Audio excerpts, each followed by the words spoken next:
Bienvenidos a la clase de hoy de Análisis Matemático 1. Vamos a continuar con la integral de Riemann-Stieltjes. Bueno, yo espero que ya hayan podido echarle un ojo a las notas, al libro de Rudin, y que hayan visto el video que dejamos para ustedes. Bueno, el plan para hoy es esencialmente que platicáramos algunas de las propiedades de la integral de Riemann-Stieltjes. Y aunque a lo mejor sientan ustedes un poco que los estoy defraudando, porque básicamente lo que vamos a ver aquí son pues los mismos resultados que se ven en la integral de Riemann, y entonces lo más probable es que ustedes digan, pues ya me lo sé, ¿no? ¿Para qué los repetimos? Yo creo que nada más con uno o dos que hiciéramos repetición, y quizás alguno que sí de plano no tendría nada que ver con pues con la integral de Riemann, que sí es así propiamente de Stieltjes. Y lo que sí quisiera que hiciéramos, el teorema que sí quisiera que viéramos así, bien completo, es el del cambio de variable.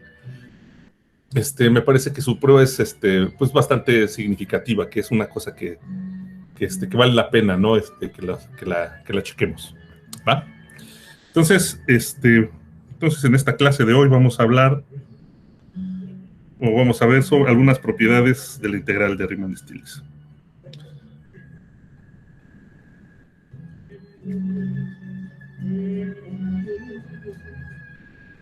¿Alcanzan a oír al cantante?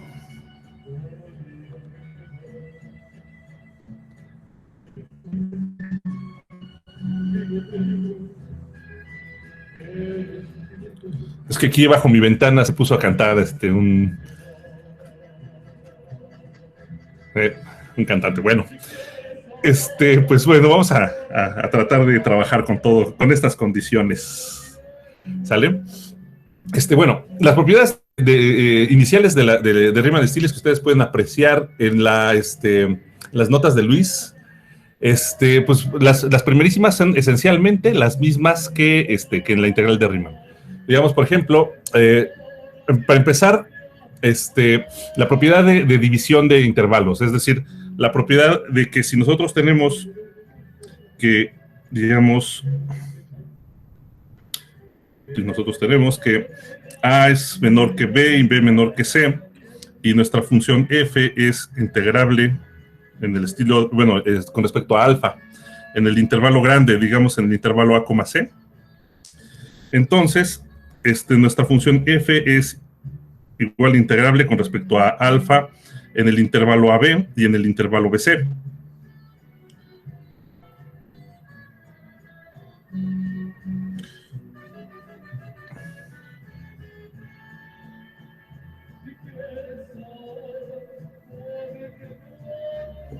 ¿Sale? Y además la integral en el intervalo AC, en el intervalo grande, de nuestra f con respecto a A, pues es la suma de las integrales, ¿no? Desde A hasta B. Es porque estoy batallando tanto para escribir hoy. A ver, es igual a la integral desde A hasta B de f de alfa, más la integral desde B hasta C de f de alfa. ¿Vale?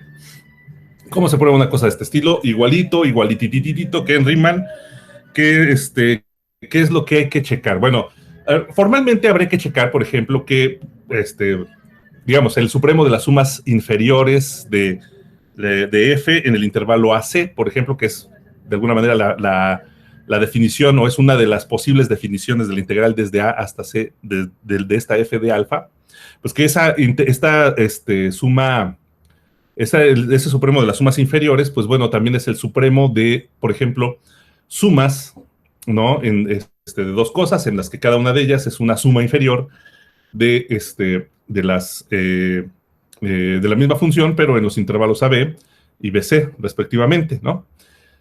Podríamos hacer eso, pero realmente creo que lo mejor que podemos hacer es simplemente poner en relieve cuál es la idea de una demostración como esta. Y la idea es que si nosotros tenemos una partición del intervalo bueno, por ejemplo, una partición del intervalo AC, ¿no? Del intervalo más grande. Si tenemos una partición, digamos, X0 es A, XN es B, y bueno, por aquí, perdón, es C, y por acá algunos puntitos. Bueno, podría darse el caso, sería una casualidad realmente, si B, nuestro B, el puntito intermedio, fuera miembro de la partición, ¿no?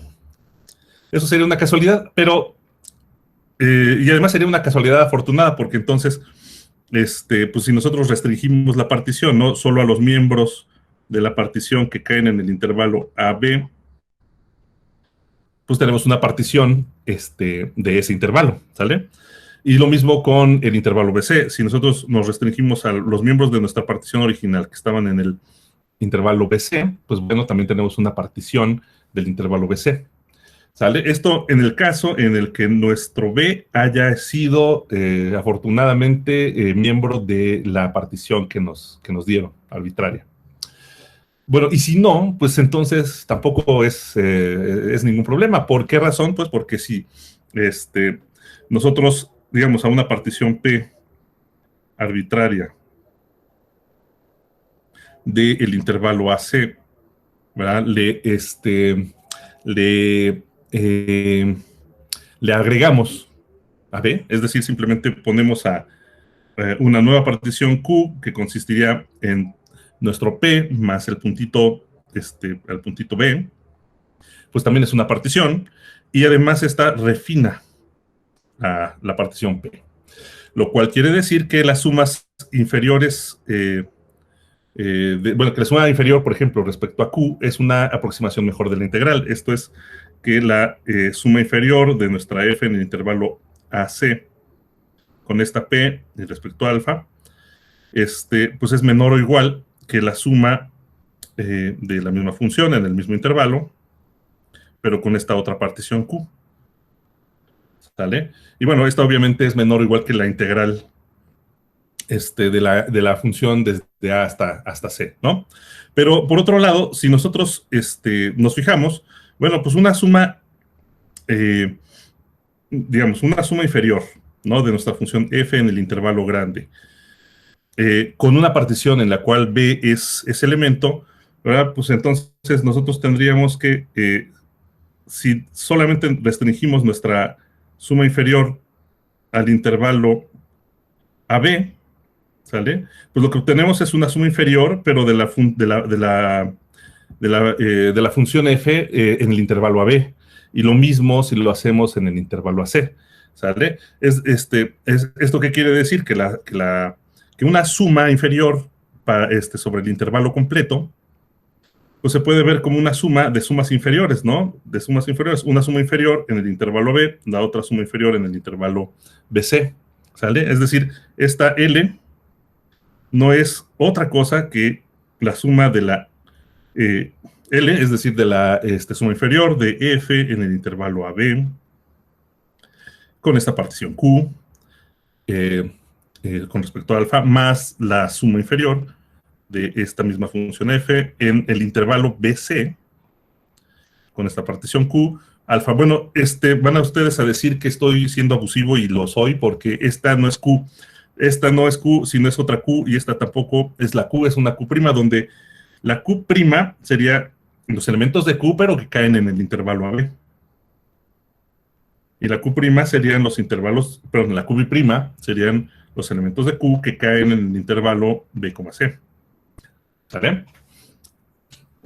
Entonces, esta suma inferior es igual a esta suma de sumas inferiores, ¿verdad? Y si nosotros tomamos el supremo de todas estas de acá, claro, si tomamos el supremo de todas las sumas inferiores, realmente ese supremo de todas las sumas inferiores es lo mismo que si tomamos el supremo de todas aquellas sumas inferiores que incluyen a B como elemento.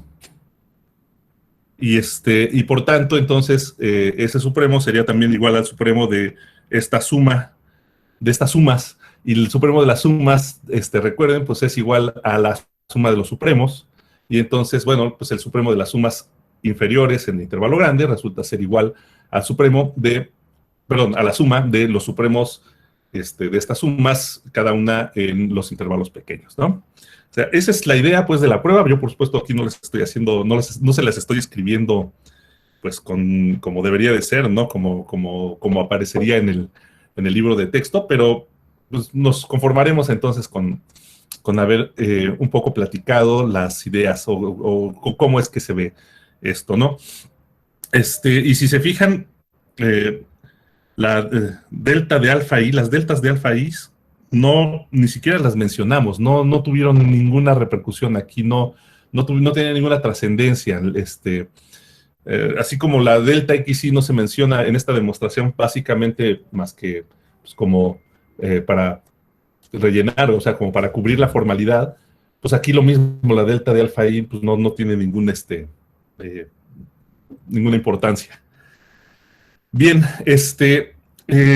y bueno, la verdad es que si ustedes tienen a la vista las notas, fíjense, las propiedades 1, esta fue la propiedad 1, la que acabamos de probar, la 2 y la 3 son las propiedades de linealidad de la integral de Riemann-Stieltjes, es decir, que la integral de la suma es la suma de las integrales, claro, de dos funciones que estamos tomando, ambas definidas en un mismo intervalo y ambas con respecto a una misma función integradora.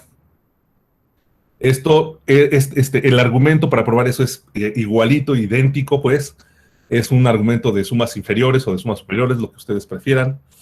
Y en el punto número 3, lo mismísimo, ¿eh? Lo mismísimo, excepto por una situación que no previmos aquí.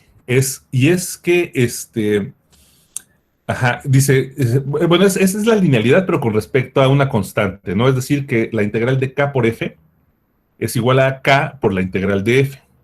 Aquí el detalle, que quizás no es tan significativo, es el signo de k, el signo de la constante k.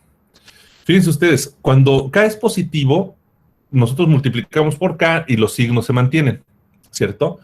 Entonces, las desigualdades también, las desigualdades, si nosotros tenemos k, por ejemplo, tenemos que una suma inferior, no sé.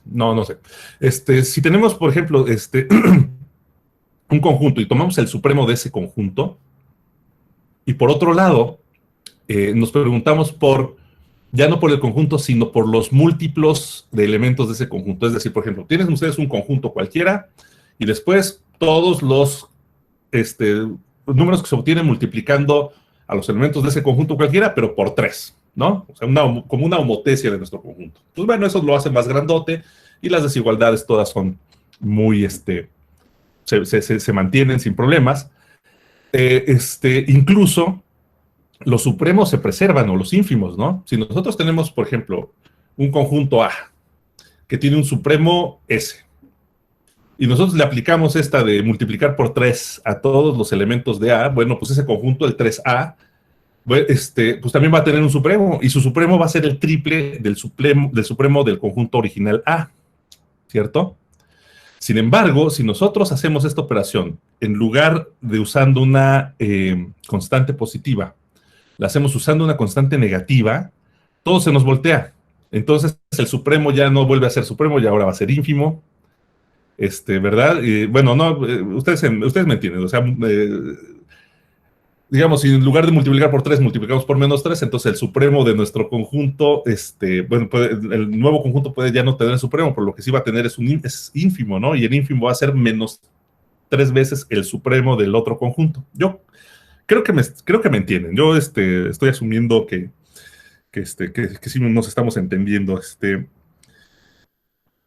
Entonces, ese detalle ahí en ese punto número 3 del signo, eso es lo que nos puede ocasionar. Que sumas superiores se conviertan en sumas inferiores realmente cuando nosotros multiplicamos por una constante negativa. Entonces, en ese 3, piénsenlo así, como ahorita estamos clavados en la integral de Riemann-Stieltjes, pues, con funciones monótonas, como que queremos preservar la cuestión de no meternos en Honduras, en cosas raras, pues piensen en esa K como una constante positiva, aunque no lo diga ahí en el 3.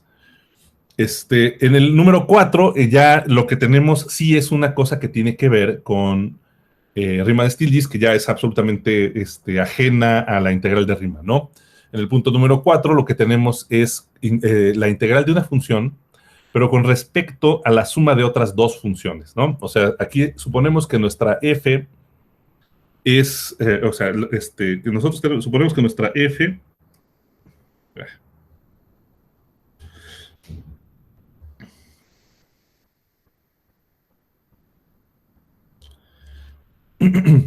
suponemos que nuestra f es Riemann-Stieltjes integrable con respecto de alfa y también con respecto de beta.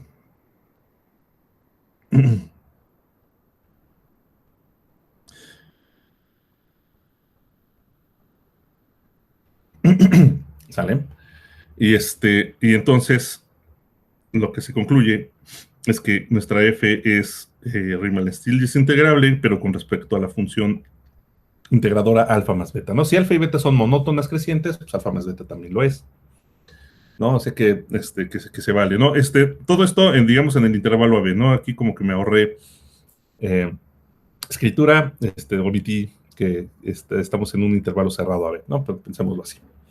Entonces, bueno, la f tendrá que ser integrable con respecto a la suma de estas dos funciones integradoras, y además la integral de nuestra f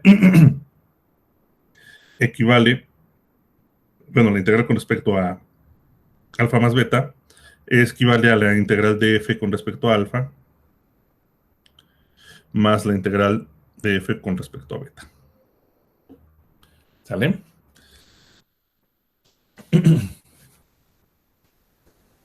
Y bueno, ¿cómo se demuestra una propiedad como esta?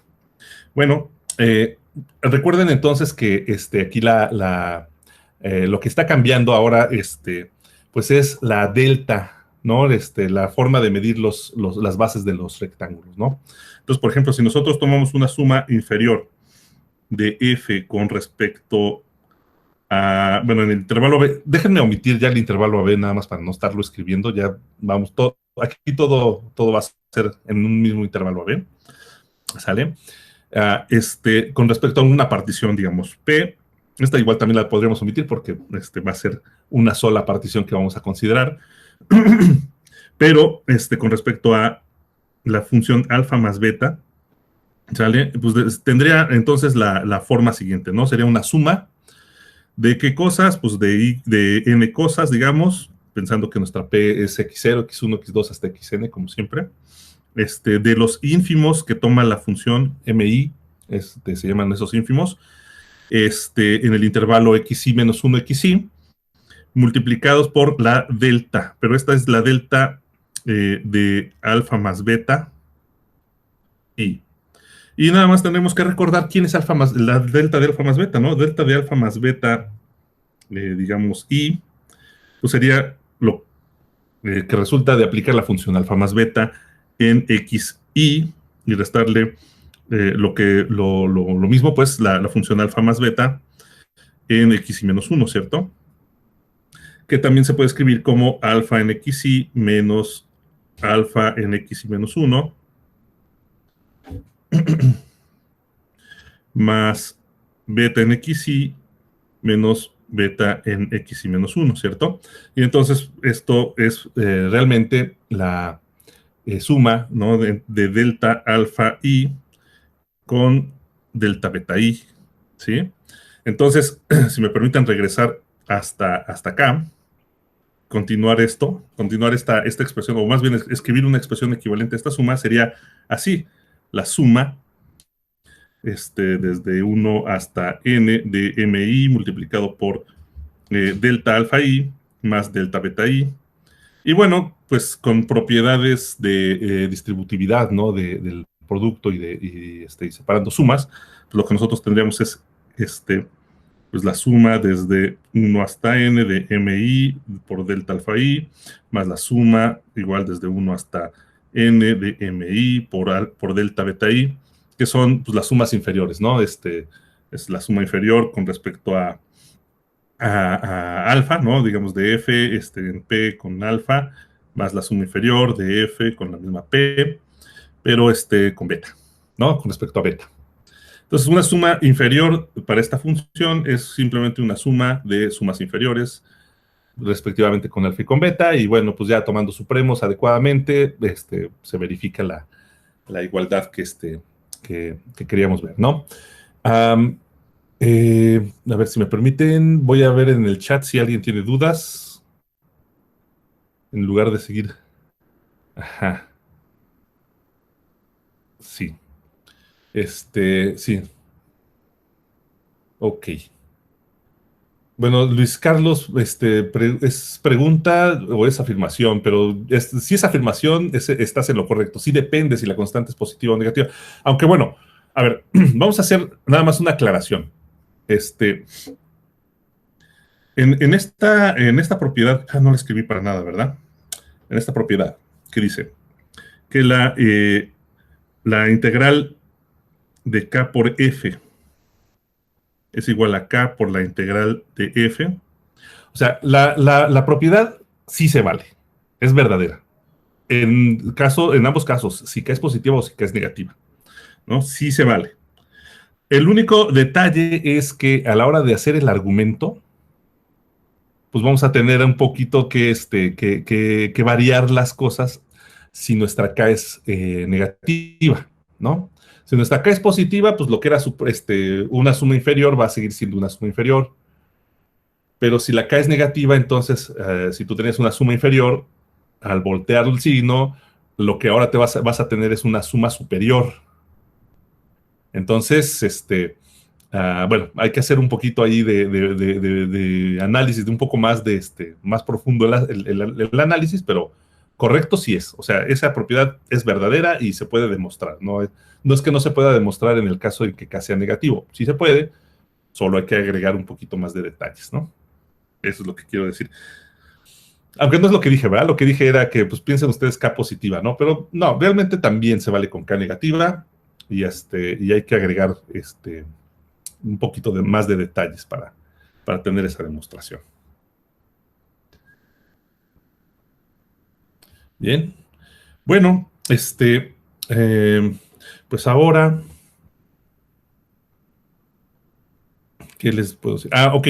Donde sí de veras es relevante es en la propiedad número 5.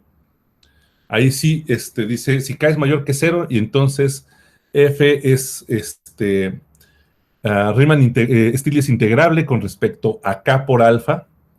Pero aquí sí es relevante porque si nuestra K es negativa, pues la alfa, y la alfa es creciente, entonces K por alfa ya no va a ser creciente, K por alfa ahora va a ser decreciente. Y entonces, bueno, pues ahí sí ya nos metemos en otra dinámica, ¿no? Ya es, digamos, hasta ahorita no hemos no hemos hecho una definición de la integral de Riemann-Stieltjes cuando la función integradora alfa no es creciente. Hasta ahorita no tenemos una definición de eso.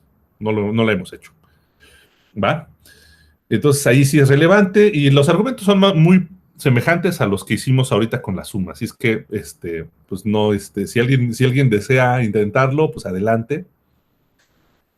Lo mismo con la propiedad número 6. Si F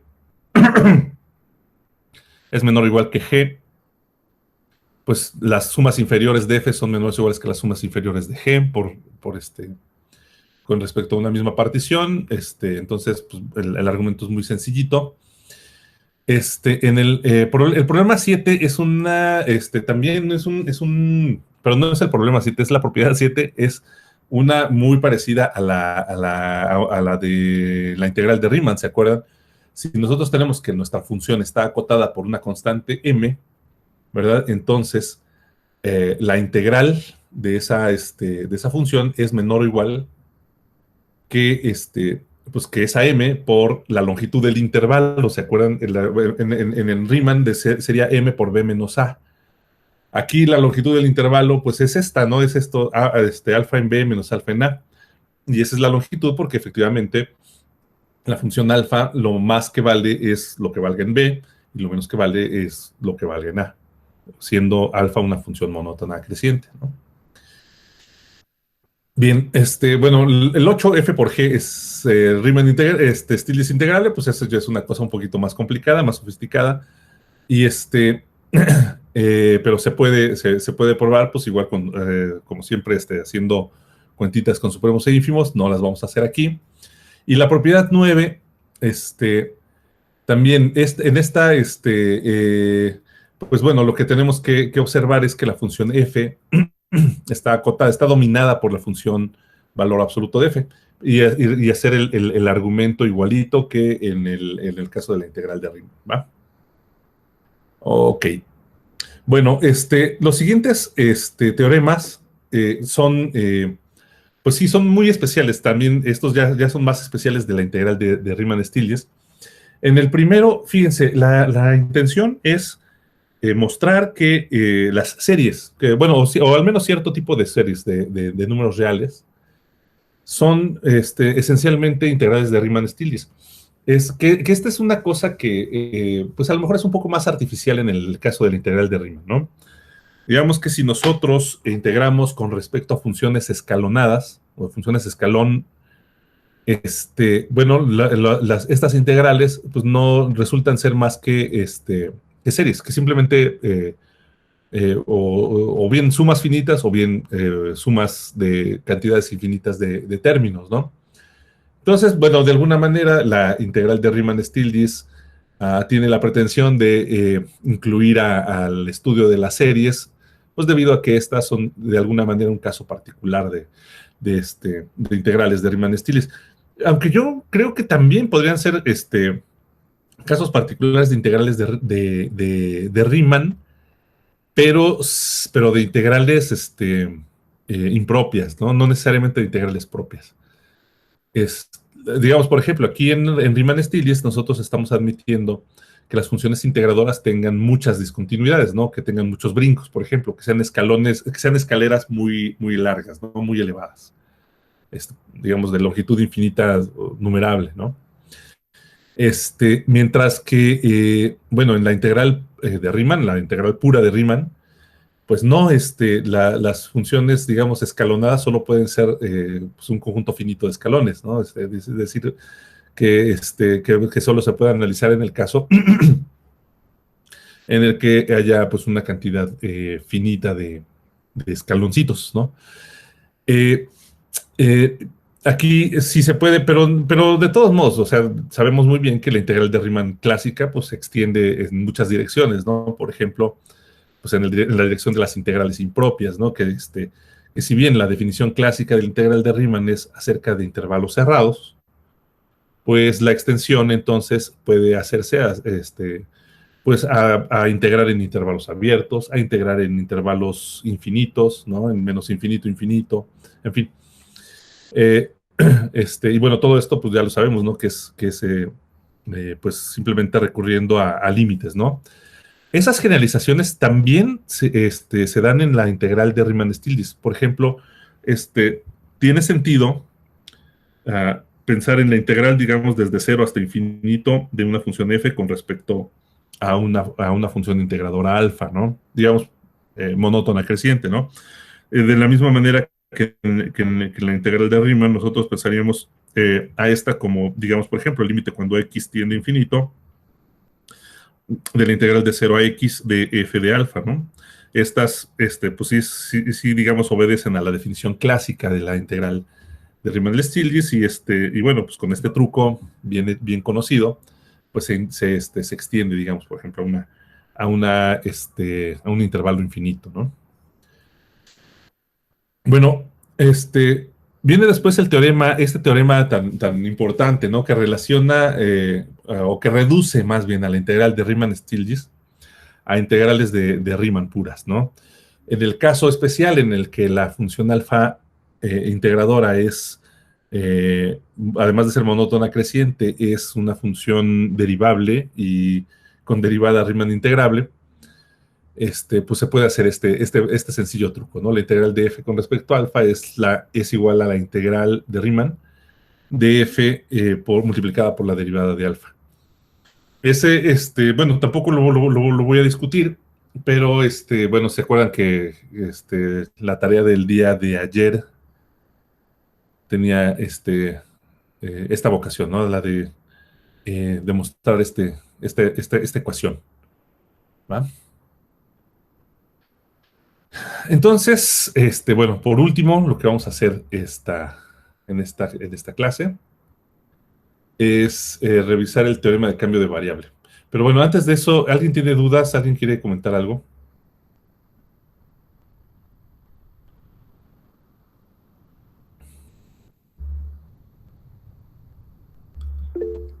No. Muy bien. Bueno, entonces vamos al teorema de cambio de variable.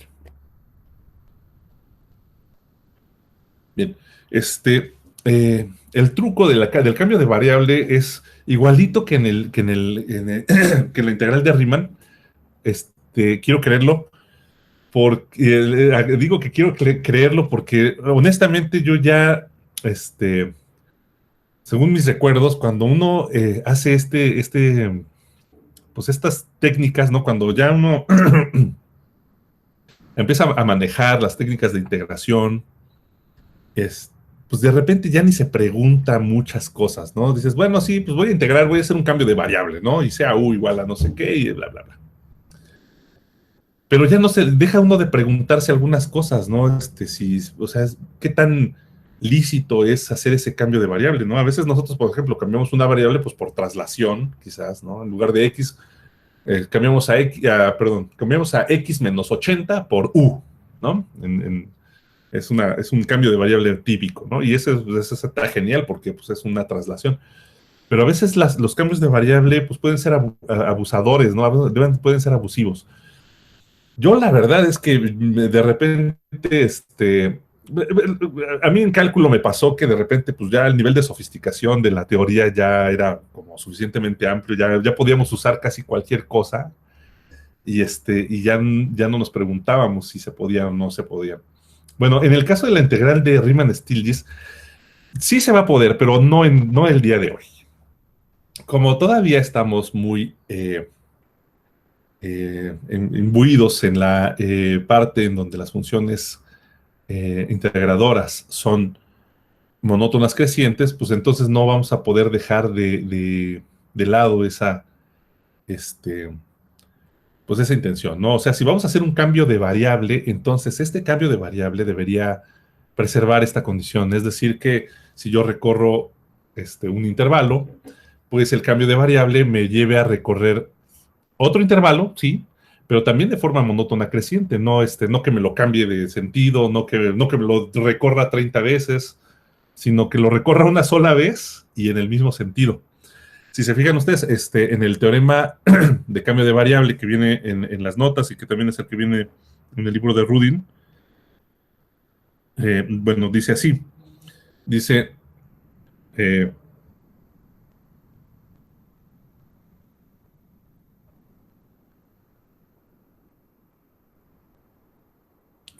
dice, o sea, digamos, alfa del intervalo a b en los reales, monótona creciente,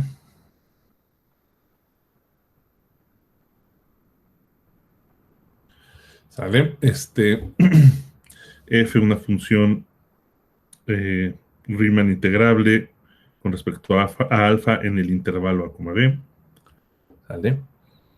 Y phi, ¿sale? Una función que va de un intervalo, digamos, a b, pero con a y b mayúsculas, en el intervalo a b minúsculas, ¿no? Pero se le piden muchas condiciones, si se fijan ustedes aquí en el teorema de cambio de variables, se le pide que sea creciente, y esto de que sea creciente es pues para que el cambio de variable preserve la dirección del recorrido del intervalo, ¿sale? Se le pide que sea suprayectiva, y saben ustedes, suprayectiva se le pide para que las particiones no sean omitidas, ¿no? Si nosotros, no, de repente, si nuestra función es creciente, digamos, pero no suprayectiva, pues entonces de repente se va a brincar cosas, ¿no? De repente se va a brincar cosas y cuando se brinque cosas, entonces va a omitir cachitos, va a omitir rectángulos a la hora de calcular la integral. Entonces le tenemos que pedir que sea suprayectiva. para que no omita nada. Y también se le pide que sea continua.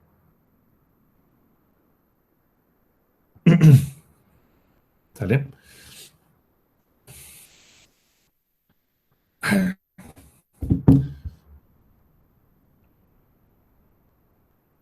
No sé por qué tengo la impresión de que esto ya es superfluo. Que pedirle continua es superfluo. No es suficiente con que sea monótona y suprayectiva para que ya sea continua. Bueno, ahí se lo dejo a pensar a Fer. ¿Quién más está por aquí? No está Abel, aquí está Abel. Creciente y suprayectiva de un intervalo a otro. Pues creciente la hace inyectiva, ¿no? Entonces, si es creciente y suprayectiva, pues es biyectiva. Es una biyección de un intervalo en otro y es una biyección creciente. Eso no, pues yo creo que eso ya hace continua la función.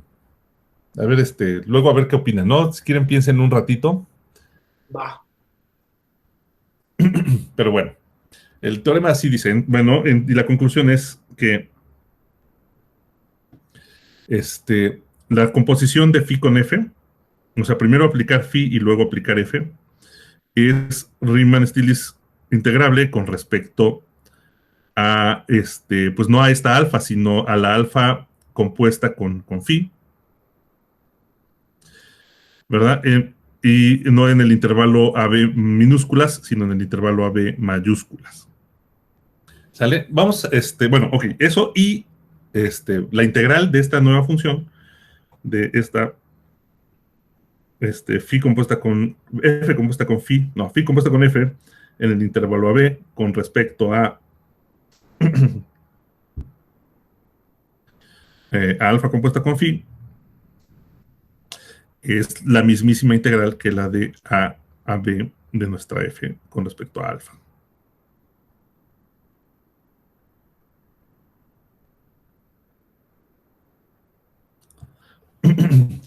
¿Sale? A ver, vamos a hacer un dibujito. Fíjense cómo está la cosa. Nosotros tenemos la función f definida en el intervalo AB, ¿verdad? Bueno, la f va del intervalo B, pues en los reales, ¿no? Esa puede hacer cualquier cosa, no sabemos. La f no tiene por qué ser monótona, ni nada, ni continua, ni nada, solo integrable en el intervalo AB.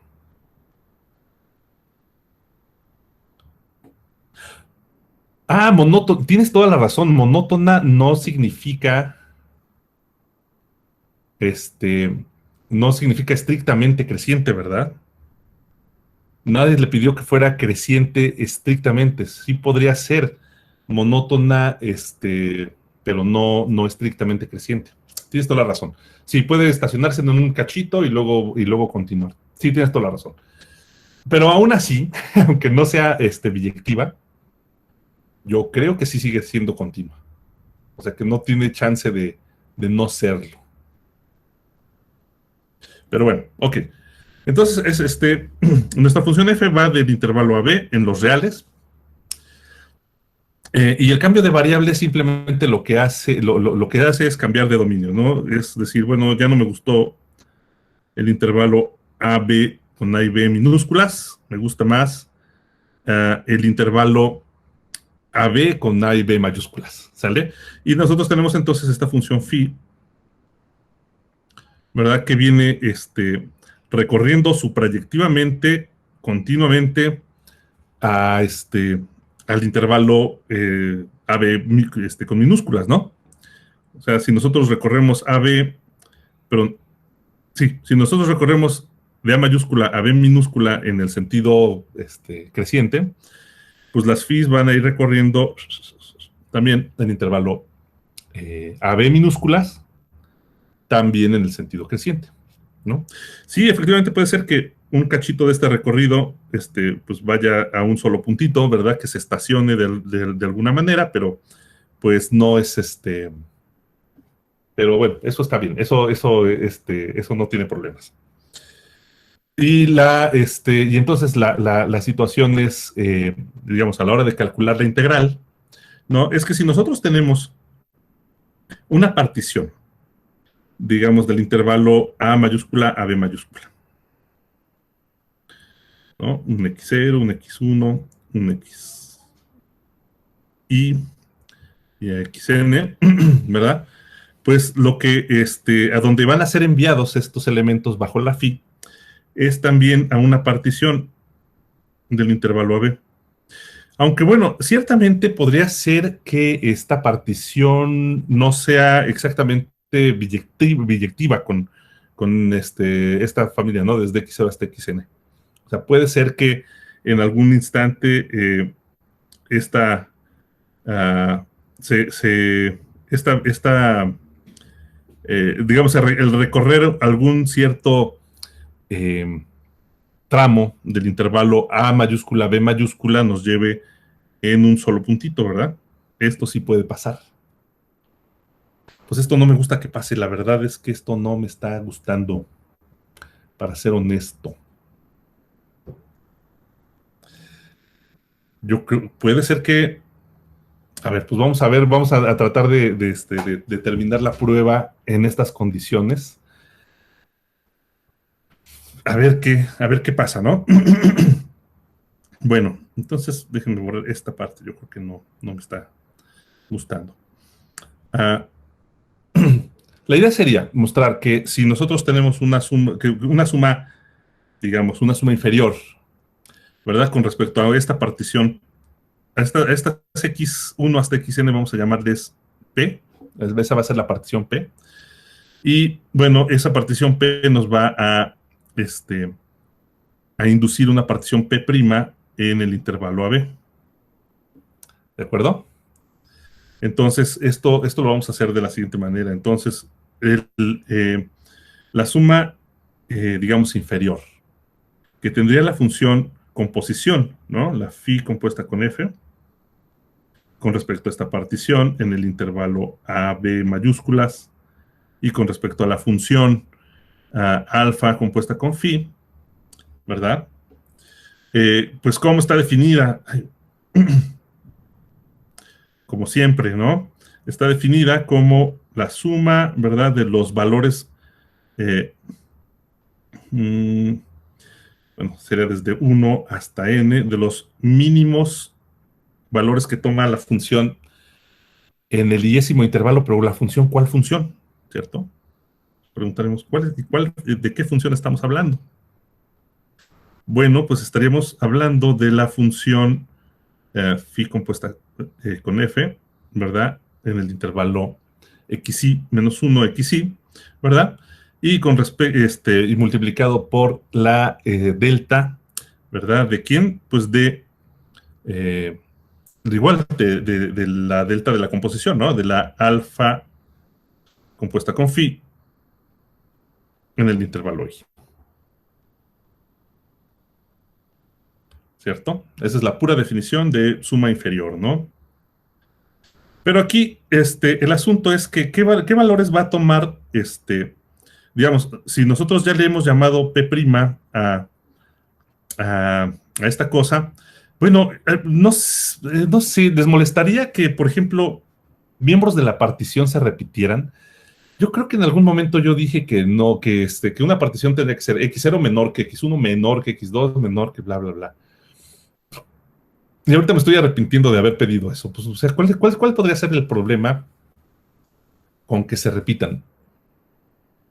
Porque finalmente, digamos, por ejemplo, piensen ustedes, si, bueno, si, por supuesto tenemos que cambiar de nombre, ¿no? Si esta P' ahora es Y0, Y1, donde Y1 es phi de X1, Y2 es phi de X2 y así, ¿no? Perdón, no sé, Y algo, pero no Y. Si este de aquí es XY, pues este debería de ir a Y, ¿no? Y. Pero si varios de ellos fueran al mismo, entonces, pues, ¿cuál sería el problema? Bueno, realmente ninguno, porque la delta aquí sería cero, ¿no? O sea, del XY al XY subsecuente, pues, valdría cero. Entonces, a la suma, pues, no le agregaría nada. No tendríamos ningún problema, ¿no?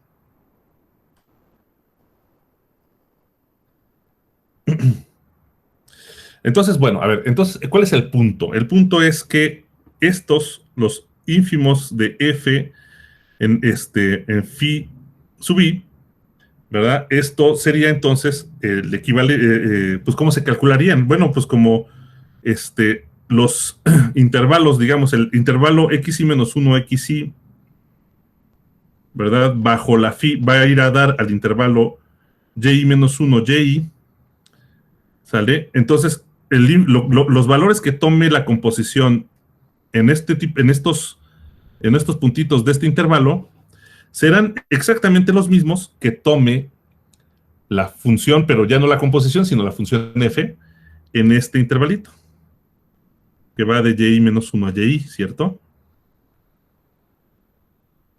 Por la pura definición de la composición. ¿Sale? Entonces, justo lo que quiero decir es que este mínimo valor que toma f compuesta con phi en i es el mínimo valor que toma f en el intervalo y menos 1 y. ¿Sí están de acuerdo?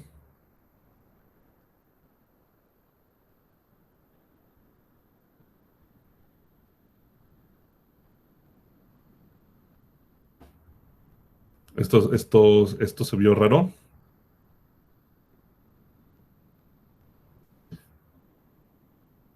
No veo que nadie opine. Lo quieren que repita, que repase ese detalle.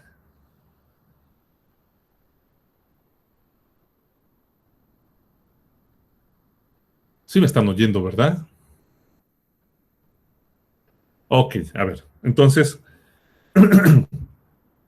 repetimos entonces ese detallito, ¿va? A ver. Acuérdense, aquí estamos calculando la suma inferior, ¿verdad? Pero con respecto a una función que es una composición, ¿no? Para esto, entonces, necesitamos nosotros calcular numeritos de este estilo, ¿no? El mínimo o el ínfimo de los valores que toma la función composición en el iésimo intervalo, ¿sale? ¿Quién es el iésimo intervalo? Pues el que va desde xi menos 1 hasta xi. ¿Y qué valores toma la función composición ahí? Bueno, pues la composición lo que hace es enviarte este puntito, un puntito de acá, pues en uno de su imagen, que sería entonces precisamente el intervalo que va de y menos 1 a y, ¿cierto? Es tomar un valor de aquí, se lo aplicas, te lleva a un valor que está entre y menos 1 y y, ¿no? ¿Y cuál será el mínimo de ellos? El mínimo de los valores que tome la composición en el intervalo xi menos 1 xi será el mínimo valor que tome la función f entre y menos 1 y y. ¿Sale? Ahora sí, más clarito. Entonces, justo, esta parte amarillita de aquí es igual a esta otra parte amarillita de acá. El mínimo valor que toma f en el intervalo y menos 1, y. ¿Sale? Y por otro lado, la delta. ¿Cuánto vale la delta de la composición? ¿Sale? Bueno, pues la delta es, pues vaya, es alfa en el extremo, perdón, a ver, ¿cuánto vale alfa compuesta con phi sub i? Bueno, perdón, delta de alfa compuesta con phi en i. Pues esto vale alfa compuesta con phi en xi menos alfa compuesta con phi en xi menos 1, ¿no? Por pura definición. ¿Sí?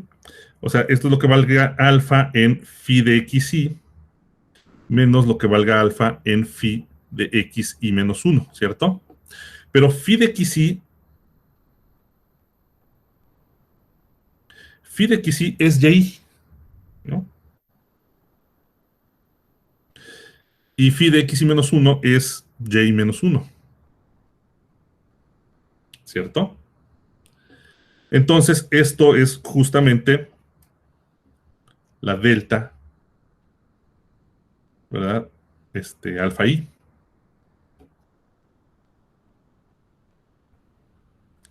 ¿Estamos de acuerdo?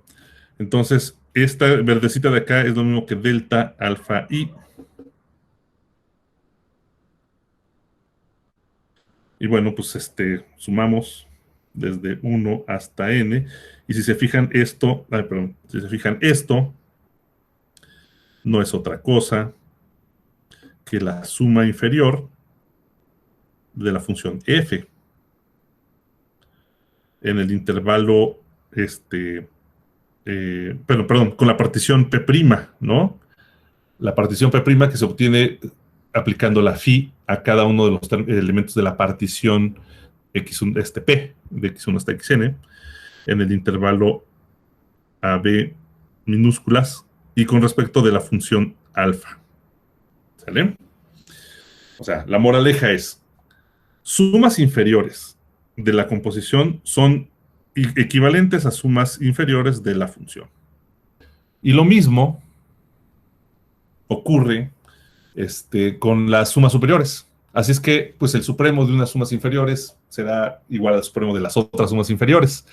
Es lo mismo que con con las sumas inferiores.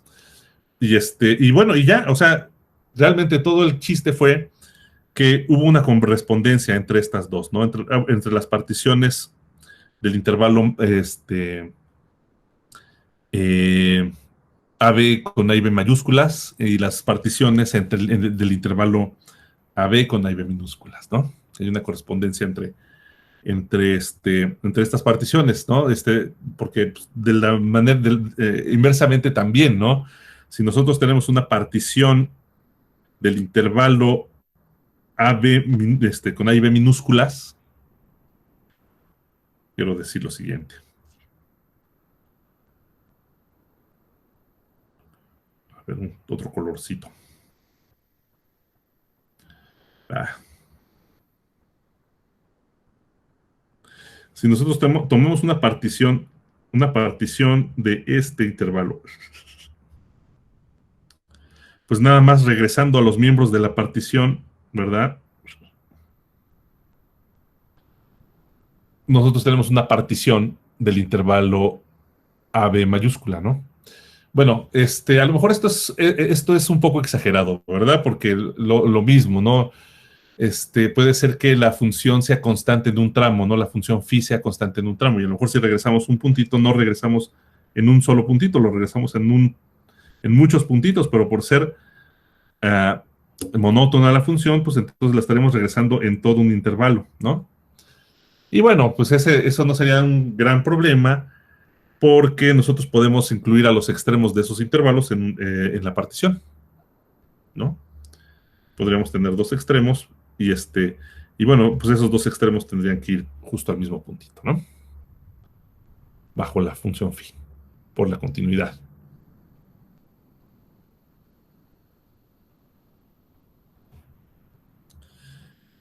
¿Sale? Entonces, esa es la razón. O sea, como las sumas inferiores y las sumas superiores con respecto a las particiones de los dos intervalos de AB y de AB mayúsculas y de AB minúsculas se corresponden, pues entonces, eh, pues las integrales pues, de estas dos funciones pues también se corresponden, ¿no? Bien, pues ese es el teorema que les quise platicar en esta ocasión.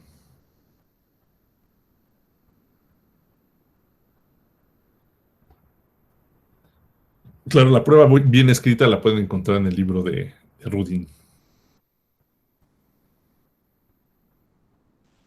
¿Hay alguna pregunta, alguna duda?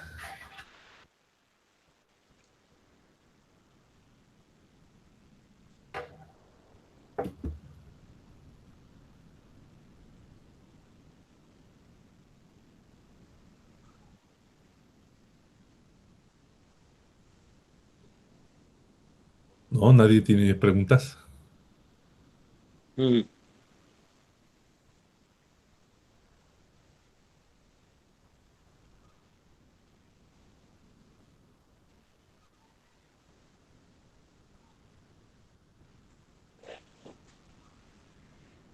Ok.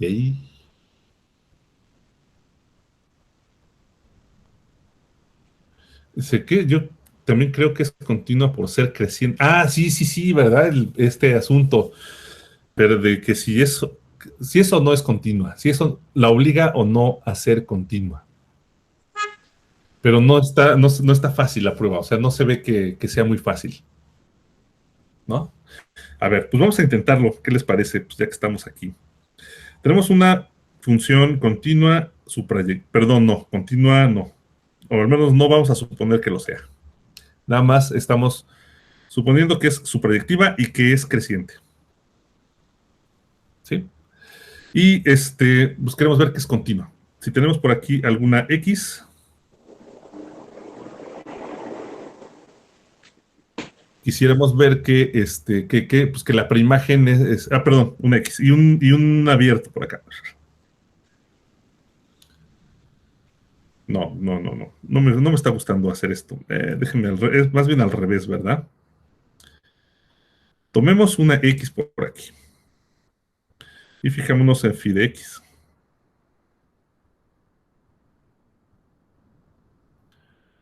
Tomemos un abierto, digamos, más menos epsilon, phi de X más menos epsilon.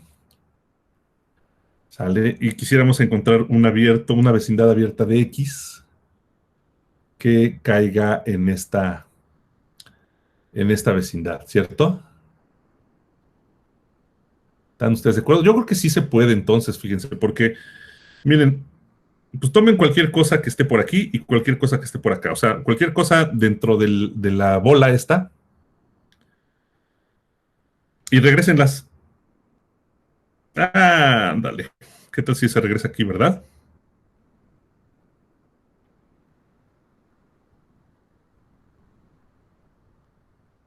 ¿A X?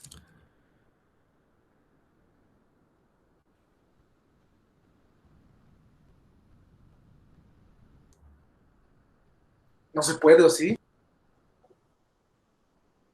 Sí, sí se podría, ¿no? Ah, no, no, no, claro que no. Claro que no. No, pues no, dejaría de ser función. Perdón, perdón, perdón, perdón, perdón.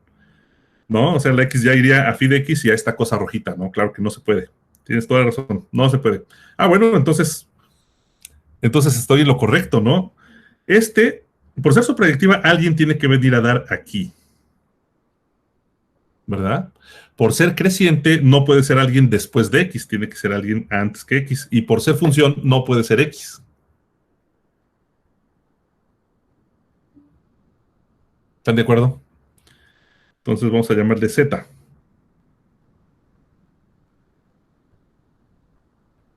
Y por otro lado, digamos, a este de acá, lo mismo, por ser su proyectiva, alguien tiene que venir a dar acá. Por ser creciente, no puede, por ser función, no puede ser X. Por ser monótona, creciente, pues tiene que estar adelante de X. Y ya, yo creo que todo este intervalo que va desde Z hasta, no sé, Z', que es un abierto del intervalo A, B, pues va a caer aquí dentro de este intervalo, de esta vecindad, ¿no? Entonces, sí, realmente haber solicitado que la función fuera continua, pues era un poquito exagerado. Bueno, no es que fuera exagerado, estaba implícito, ¿sale? Realmente ya estaba, ya era una cosa, dada. Simplemente podemos borrar del teorema ahí, la palabra continua y pues aunque no esté escrita, pues esa función de todos modos va a ser continua, ¿no?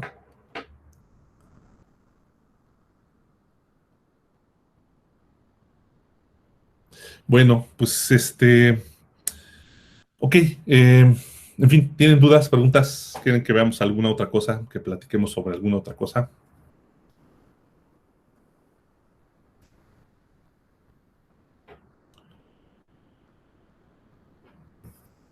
Bueno, pues yo creo que nada más debería de mi parte, pues, debería nada más pues mencionar que ya por esta semana estamos hechos. Es decir, que que mañana no vamos a dejar ejercicios nuevos, que para mañana lo que sí les vamos a dejar es la tarea examen de costumbre, ¿no? De cada semana. Entonces, digamos, mañana tampoco vamos a presentar un tema nuevo, solo vamos a estar por aquí presentes para responder dudas, para auxiliarles, ¿no? En la tarea de examen. Vamos a hacer entonces, digo, mañana yo creo que por ahí de las 10 de la mañana vamos a soltar, pues, pues no necesitamos hacer gran cosa, nada más necesitamos soltar una tómbola, ¿verdad? Y ya cada quien tendrá asignados sus ejercicios. En esta ocasión, pues tenemos 4 tareas, de lunes a jueves tenemos una tarea, entonces, pues vamos a seleccionar igual un ejercicio de cada una de estas 4 tareas, cada quien se va a encargar entonces de hacer, bueno, esa va a ser la tarea examen de cada uno de ustedes, ¿sale?